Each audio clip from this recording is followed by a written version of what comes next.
Конец года – традиционное время подводить итоги. Внешнюю повестку 2022 формировали экономические санкции, введенные коллективным Западом в отношении России. Внимание же местных экспертов, экономистов, финансистов было сфокусировано на опасениях, связанных с новыми рисками и угрозами. Как российская экономика выдержит торговые и финансовые ограничения? Насколько быстро удастся изменить транспортно-логистический поток? Как в целом ситуация в экономике России отразится на Абхазии? Вопросы и к концу года не теряют актуальности. Как мы и предполагали, российская экономика выдержала вот этот первый удар. Они прошли на удивление всем вот этим европейским центрам, институтам. Они прогнозировали большой обвал для российской экономики. Ну, можно так сказать, военным термином, российская экономика вот в этом году победила. Дай бог, чтобы и в войну, в наступающем 23 году, и на фронтах тоже была достигнута победа. Меры, которые были приняты, они в основном, если делать такие параллели, они направлены на усиление роли государства. То есть произошел отход от либеральной рыночной модели, которая доминировала у нас до этого времени, и у нас, и у них. И вот специальная военная операция показывает, что если не менять модель, то очень сложно вести эту войну, и чтобы экономика еще внутри держала эти удары. Поэтому ученые называют по-разному эту экономику, но чаще сейчас звучит мобилизационная экономика. Хатуна Каковна, вот очень часто звучит мнение, в том числе экспертов российских, что вот это санкционное давление, оно вроде как бы, да, экономика выдержала, но все равно это имеет такой отложенный эффект со знаком минус. Если мы будем говорить на будущее, да, это сложно сейчас. Все зависит от того, как специальная военная операция завершится. Мы же не можем, это очень взаимосвязаны. Поэтому давать прогнозы о том, что когда-то это, в какой степени и когда начнется процесс улучшения, нам сложно. Но здесь может присутствовать и тот момент, который вы отмечаете. В будущем могут быть какие-то кризисные точки, могут быть, да, где-то в отдельных отраслях это может быть нехватка, как, допустим, чего-то. Но опять вот этот вот переход, да, уже так четко видно, что уже другую модель российское правительство выстраивает. Эта модель как раз и позволит выпрямить, если уже они первые, вот это самый основной удар они приняли, то, на мой взгляд, они в будущем смогут это подкорректировать, потому что у них есть ресурсы, возможности и управленческие грамотные, правильные решения, которые формулируются руководством, и все ветви власти работают синхронно. И Дума, и правительство. И вот это дает, конечно, однозначно большой эффект. То, что, к сожалению, чем мы не можем похвастаться. 80% почти внешнеторгового баланса, где экспорт и импорт сравнивая, импорт составляет 8% у нас, почти 75-80% также мы завозим из России. Ценовая политика, которая складывается в России, на нас не могло не отразиться. Но, это надо сказать, к счастью, Россия смогла именно выровнять на своей территории вот это за счет внутреннего производства, в том числе и за счет производства нефтепродуктов, от которых мы очень сильно зависим. И в этом плане, что у нас смогли в Абхазии тоже стабилизировать цены на нефтепродукты, на энергоресурсы, я надеюсь, что они также будут на этом уровне, то это дает как раз основание полагать, что цены на продовольственные товары первой необходимости, на другие товары первой необходимости, в том числе и промышленные товары, не вырастут. Ну, мне бы хотелось, конечно, чтобы в будущем году больше было внимания обращено на организацию внутреннего производства товаров и услуг, потому что организация – это основная экономическая функция государства. 22 год, конечно, был сложным, особенно учитывая те события, которые происходят в России, на Украине, международные санкции, которые этапами вводились по отношению к ней. Мы все-таки находимся в рублевом пространстве, очень сильно интегрированы с Российской Федерацией. И, безусловно, все эти события так или иначе сказываются на банковской системе Абхазии. Есть, конечно, и негативные стороны этого влияния, есть и положительные стороны. Как и в любом явлении, не бывает плохо и хорошо. Значит, очень сложным был период, как и в Российской Федерации, и в Республике Абхазия. Это начало марта 2022 года, когда стали возникать панические настроения, когда мы видели значительный рост снятий денежных средств со счетов. С одной стороны, мы видели эту тему, и, кстати, мы были готовы. Да.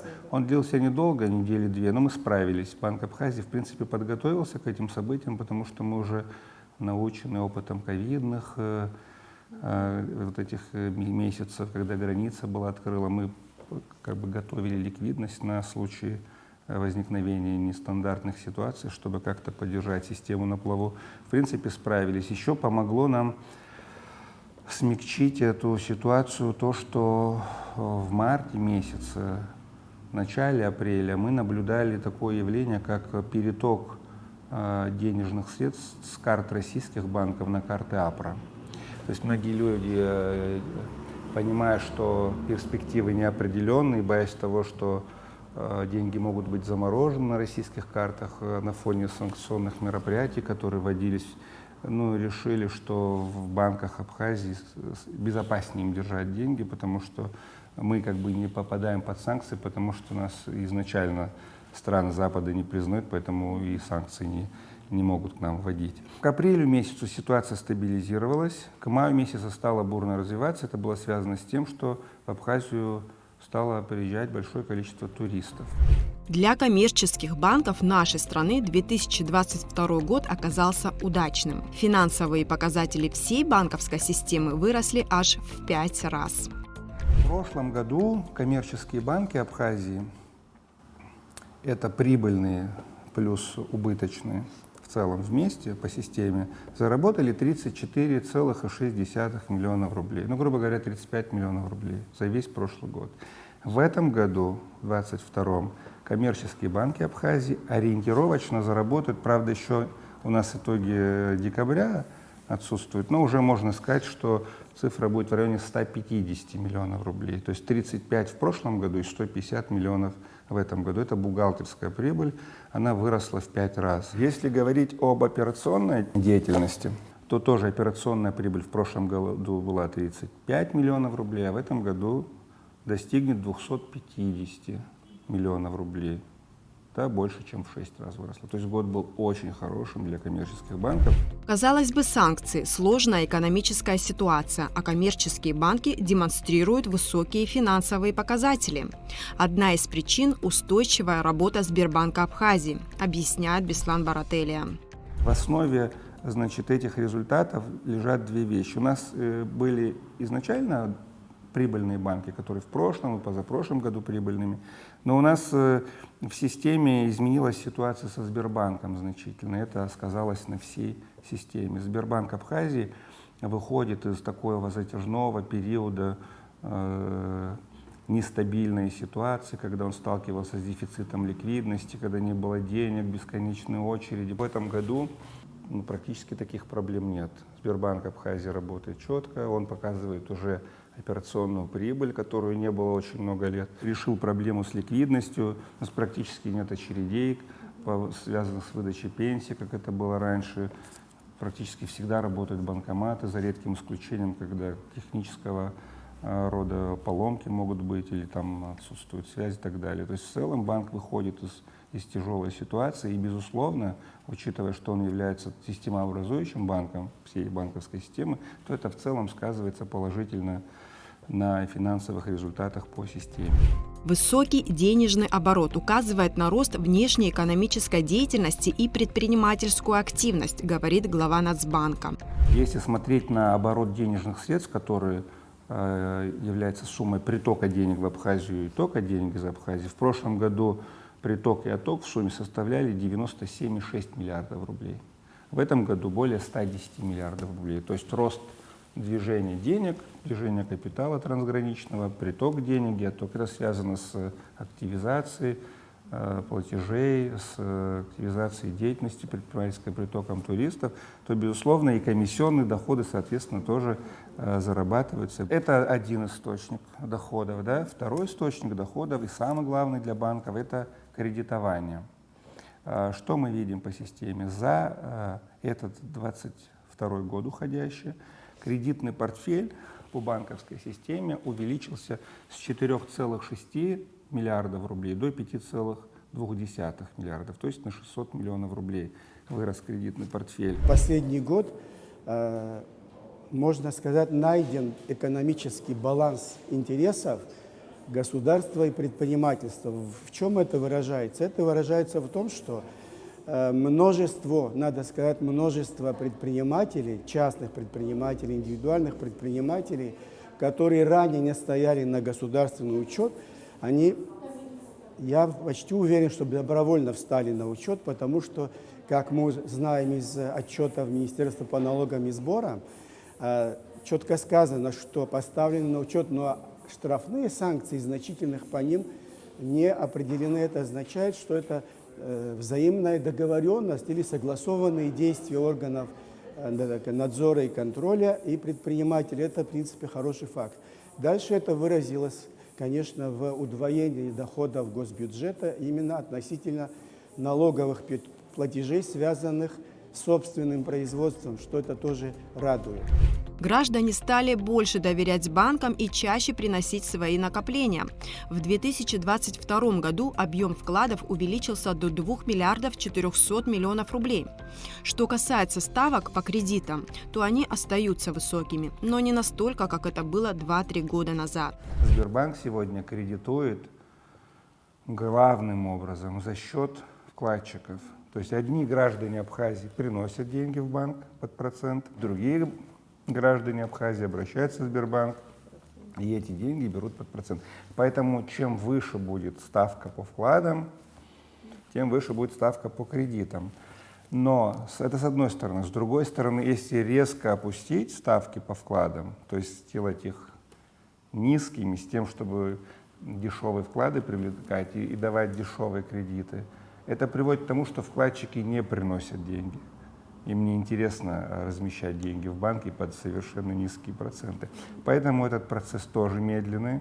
Мы поэтапно, потихоньку, на несколько процентов в год опускаем ставки по вкладам. В этом году уменьшили? Да, мы вот в Сбербанке уменьшили до 10-12%.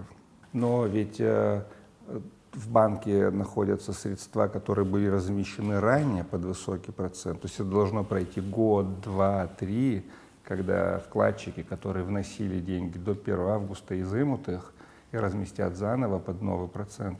Вот тогда уже можно сказать, что Сбербанк привлек вклады под 10-12% в целом, и весь портфель обслуживается под такую ставку. И как следствие можно будет говорить о том, что Сбербанк может понижать ставки.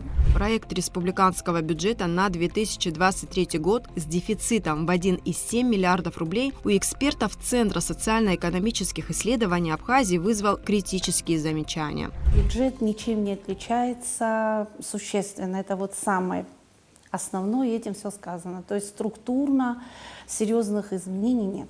Можно, конечно, отдельные моменты где-то в плюсе, где-то в минусе, это условно, но мы это анализ проводим в целом, и в процентном соотношении, когда смотрим, то расходы на содержание исполнительной власти превалируют 51% почти от расходов. Я сейчас имею республиканский бюджет.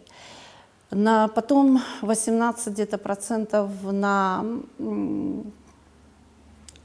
экономику, национальную экономику, и социальная сфера, оставшаяся 18%. То есть вот эти диспропорции, которые мы отмечали, видим, они остаются, и это говорит о том, что инерционный тренд, вот мы никак не можем из этого выйти. Хотя мы приняли программу впервые в Абхазии, принята программа среднесрочная, называется «Социально-экономическое развитие Абхазии» на 2022-2025 годы. Прошли все этапы согласования, в Москве уже ратифицировано. Непосредственно окончательный вариант еще не опубликован, но факт, программа имеется, мы знакомы с проектом этой программы, он на сайте Кабинета министров. Структурно она выдержана, туда вошли инвестиционная программа, вот и трехлетняя, туда программа гармонизации с Российской Федерацией, плюс инвестиционные программы, конкретные проекты по поддержке реального сектора экономики. Вот в целом, и самое главное, есть объемы финансирования, есть целевые показатели, то есть что ждать от реализации этой программы к 2025 году, условно. Но мы тут же, вот этот анализ вот этой структуры программы тоже нам уже показывает некоторые недостатки, то есть не то, что некоторые, существенные, например, то, что в этой программе нет демографических параметров развития Абхазии, не попали туда программы реформирования, нет такого органа власти управления, самой главной части, как легализовать теневую экономику, и районные, то есть вот эти территориальные программы, они тоже пока отсутствуют. Но мы должны понимать, что программу всегда можно усовершенствовать, исправить, внести какие-то поправки, и недостающие разделы тоже со временем наверняка, будем на это надеяться, что будут внесены поправки. Проект госбюджета, прежде чем его принять в парламенте Республики Абхазия, ему предшествует разработка программ и планов развития. Это сказано, еще написано, определено в законе 2001 года, который вступил в силу о государственном прогнозировании, программах социально-экономического развития. К этому закону есть внесение изменений о бюджетном процессе и бюджетном устройстве Республики Абхазия. Там четко определен порядок принятия бюджета, рассмотрения бюджета. Как раз любой расход, который заложен в бюджете на 2023 год, в данном случае мы об этом говорим, оно должно быть подтверждено конкретным документом. Любое мероприятие, я хотел сказать, подтверждено. В чем это выражается? Если это касается регионов, то в каждом селе, в каждом районе разрабатываются собственные программы социально-экономического развития или индикативные планы, так называемые. Вот как раз там должно быть отражено, куда расходуются деньги.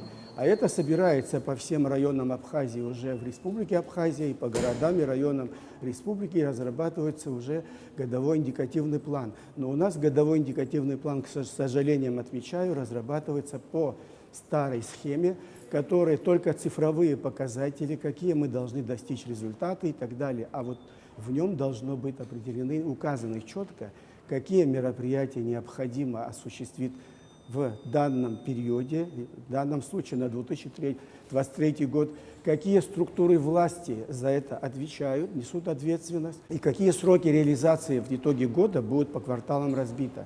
Вот когда вот такого рода документ будет лежать в парламенте вместе с проектом госбюджета, тогда не будет вызывать нареканий любой проект бюджета. Растет доля теневого сектора. По экспертным оценкам, его объемы более 60%. Масштабы настолько серьезные, что теневая экономика ощутимо влияет на все процессы – социальные, экономические, политические. Теневой сектор стал с такой скоростью уже наступать, все время сужает легальную экономику. И здесь речь не идет о том, что наше ВВП формируется государственным сектором всего на 20%. Это тоже уже, скажем, отклонение. Но практика и наши экспертные оценочные подходы нам говорят о том, что если 8 лет назад, 10 лет назад, в 2012 году 50-52% от ВВП показывали наши расчеты, долю нелегальной экономики, то сейчас 62-63%. Поэтому здесь такой вот комплексный подход, о котором все время говорим, Нужен обязательно комплексный подход для решения этой задачи. Был же принят закон, да, о кассовых аппаратах. По-моему, мы с вами как раз этот вопрос тоже проговаривали в свое время, когда правительство приняло постановление о предельных ценах на жизненно важные товары. Это вот тоже было, кстати, в этом году. И там же мы с вами отмечали, что пока вот этими не заработали аппараты, очень сложно будет нам с вами и вообще любым государственным структурам сложно будет реализовать на деле и проконтролировать обороты. Торговля показывает, что у них прибыль, вот по последним данным, от 3 до 6%. Даже поверхностный, самый первый показатель, уже мы сразу видим, какие объемы теневой экономики в этой сфере. На фоне санкционного давления как никогда актуализировалась тема продовольственной безопасности и обеспечения внутреннего рынка местной продукции. Между тем, эксперты с сожалением констатируют, никаких принципиальных изменений в ведущих отраслях экономики, в том числе сельском хозяйстве, ожидать в 2023 году не стоит. Туристический сезон в плюсе, скажем, то есть продемонстрировал положительную динамику. А туризм ведь тянет и другие смежные отрасли. Это и общепит, это транспортные услуги, это торговля та же самая. То есть вот это положительное в 2022 года. Но у нас же в Абхазии ведущие отрасли, да, туризм, но есть еще и главные, также они все взаимосвязаны, это сельское хозяйство и энергетика. А здесь этот год мы так и прогнозировали, в принципе, что раз меры антикризисные не приняты, просто системный кризис означает, что сами крестьяне, условно, при всем их желании, не могут своими действиями вывести отрасль из кризиса. Точно так же сами энергетики, какие бы ни профессионалы ни были, что такое системный кризис? То есть они не могут сами справиться и исправить вот это положение в энергетике. Ну и 23-й год тоже не хочется такие прогнозы, но мы же с вами должны быть объективными. Так вот, исходя из нашего бюджета, финансирование энергетики увеличивается на 50 миллионов. Значит, мы можем же прогнозировать, что никаких особых изменений. И вот эти все, что мы с вами сейчас имеем, веерные отключения, графики и так далее, это все останется ближайшим. А про сельское хозяйство уже столько лет мы говорим, что если мы финансируем целую отрасль, менее 1%, из года в год 100 миллионов, в 2020 году вообще было 15 миллионов выделено. И на 2023 год опять записали эти 100 миллионов. Ну, конечно, и вот этот год что нам показывает? Впервые вообще старожилы не помнят, что у нас не было ни урожая кукурузы. То есть, можно сказать, даже дефицит. Самой основной продовольственной культуры для Абхазии – это вот наши поездки в села, наша информационная база. И в этом году мы получили вот такой кризис. Добавился, вернее, этот. Второй, сейчас мы в нашем разгаре цитрусовый сезон. Это же самое основное, скажем, такое советское наследие, которое мы еще как-то сохранили. И после войны цитрусовая отрасль 40-50% бюджета формировалось за счет цитрусов. Но мы же опять после признания, уже после 2009-2008 года, мы опять не стали вкладывать в отрасль. И теперь абсолютно разрозненные домашние хозяйства, где имеют 3 тонны, кто-то 6 тонн, 7 тонн, 200 килограмм. И получаем парадокс, вот, который мы и называем институциональным кризисом. Парадокс, когда нет, вот во всем мире проблема какая? Это сбыт. Или отсутствие продукции, или отсутствие рынка сбыта. У нас есть все.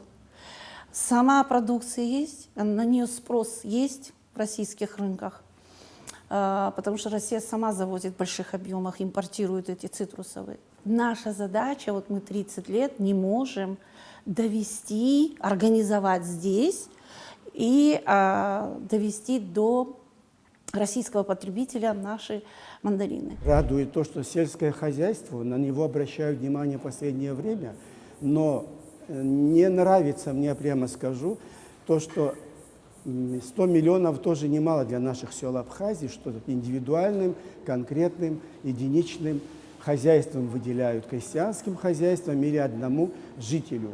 А мы давно говорим о том, что политика государства в селах должно быть организована в направлении организации коллективных государственных хозяйств с участием сельчан и государства. А государство как раз, если может софинансировать, оно и делает. Вот эти суммы, которые выделяются, 100 миллионов рублей, если хотя бы в 10 селах Абхазии будут построены мини-производства по переработке местной продукции, в которой больше всего нуждаются наши крестьяне сегодня, потому что мы видим их обращение постоянное, что их продукция, которая выращивается, не находит спроса на рынке. Это если сельхозпродукция, а и по фрукты, и они вообще гниют. И цитрусовых касается, и других видов культур. В этом плане, если бы в близлежащих селах Абхазии, многократно мы об этом говорим, были бы построены мини-цеха, мини-заводы по переработке местного производства, не только по переработке, но и сборы, и заготовки тоже взять на функции на себя, тогда у наших как раз крестьян было бы меньше забот, меньше бы они думали о том, как реализовать свою продукцию. И когда 1 год это попробовать можно, как практики, да, и люди будут заинтересованы больше производить и сдавать свою продукцию уже государственным структурам. Если не хуже, то лучше не будет в энергетической отрасли. Опасения экспертов подтвердились. Увеличение тарифов без повсеместной установки приборов учета и собираемости долгов принципиально ничего не изменили в отрасли. В энергетику нужно вложить серьезные ресурсы. Деньги найдутся, если сократить расходы на содержание госаппарата, предлагают эксперты. Все мы говорим, что приоритет энергетика. А мы уже приводили, что на 2023 год в энергетику добавили 50. Вот если было 100 миллионов, стало 150.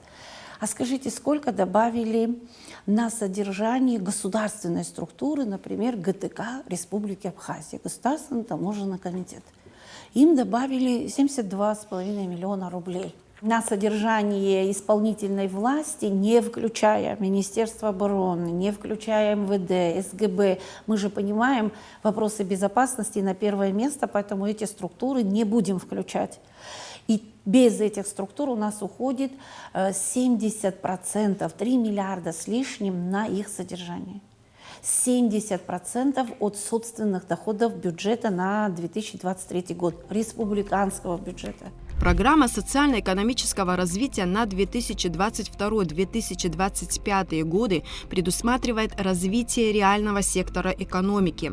Это дает большие надежды на позитивные сдвиги в экономике. Ну и как же без согласия в обществе, отмечают эксперты. Впервые сейчас добавили на 2023 год в бюджете поддержка, государственная поддержка отраслей, мы называем реальной экономики. То есть сельского хозяйства, промышленности, туризма. 180 миллионов еще дополнительно будет профинансировано именно развитие отдельных отраслей Абхазии. Не инфраструктурных объектов, а реального сектора экономики. Мы все равно очень надеемся, что именно будет сделан акцент вот на реальный сектор экономики. Деньги-то выделяются, но главное с умом их потратить. Эта программа предполагает конкретные сроки, перечень этот присутствует, кто должен выполнить. И наверняка, раз Россия будет, если софинансировать или финансовую поддержку оказывать, то, мне кажется, и контроль с этой стороны будет. И очень на это надеемся. И если санкционные... Может, и санкции, в принципе, в одночасье не снимут, может, даже и останутся. Все равно мы должны ориентироваться на российскую экономику, потому что любые изменения там обязательно будет сказываться и на нас. И главное, чтобы мы вовремя смогли перенять вот то хорошие, сильные инструменты, которые они применяют, чтобы и мы воспользовались и смогли применить у себя в развитии нашей экономики. Если сравнить последние 2 года, как у нас складывается экономическая ситуация. В принципе, прогнозы, они могут быть позитивными. Позитивными в том случае, несмотря ни на какие санкции, несмотря ни на другие внешние факторы. Самое главное условие для того, чтобы прогнозы были успешными, это внутреннее согласие общества. И в этом плане, я считаю, очень большая ответственность лежит на властей, потому что у нас есть разные партии, движения, они нужны, не нужны, как сложились, это я не осуждаю, но главный вопрос — находить именно точки соприкосновения, взаимный баланс интересов. Но при этом у всех участников политического процесса, я хочу сказать, должен быть приоритетом общенациональные интересы. Общенациональные интересы, они выражаются в безопасности граждан, безопасности самого государства, в военной сфере мы должны обеспечить обороноспособность, много-много чего нужно, и социальные функции государства. И в этом плане ответственность и предпринимателей, и государства, оно получается равное. В банковской системе мы запаслись жирком, стабильностью. У нас есть ликвидность, которую мы накапливали на всякий случай, на случай кризисов, на случай панических настроений, чтобы люди понимали, что за банками стоит государство, в первую очередь за Сбербанком, да? Потому что особенно вкладчики, которые есть там, они должны понимать, что бы ни произошло, их деньги в надежности, что государство отвечает. И это самое важное, что мне еще кажется, следующий год тоже будет хорошим, как и этот, поскольку вот я, конечно, говорю, нету плюсов и минусов. Минусы сопровождаются с плюсами, да, вот санкционное давление на Россию, там сложности с выездом, например, в Евросоюз, приводят к тому, что многие туристы и не поедут в Европу, кто-то поедет в Абхазию из них, да. То есть поменяется и структура потоков туристических, и на этом Абхазия тоже может заработать. Безусловно, будут сложности с платежами, как мы видим, но все равно найдутся альтернативные каналы перемещения денег. И это же не просто банковский проект, приток людей, приток финансов, он же будет и стимулировать развитие экономики в целом. То есть через приток денег, через увеличение кредитного портфеля. Да, понятно, это не гигантские суммы, это не иностранные инвестиции многомиллиардные, но тем не менее 600 миллионов, полмиллиарда рублей, на которые нарастился кредитный портфель, и около 300 кредитов, которые выданы юрлицам в этом году. Но ведь это тоже своего рода инвестиции в экономику, они тоже будут способствовать дальнейшему экономическому развитию. Из-за специальной военной операции на Украине спрогнозировать, каким будет 2023 год, задача не из простых. Из очевидного, инфляционные процессы продолжатся, геополитические риски остаются, экономического роста не ожидается. Но что для Абхазии? Удачный туристический сезон показал, у республики есть возможности развиваться и самостоятельно зарабатывать. Конечно, если с умом использовать изменившиеся геополитические реалии и добившись прежде всего снижения уровня коррупции.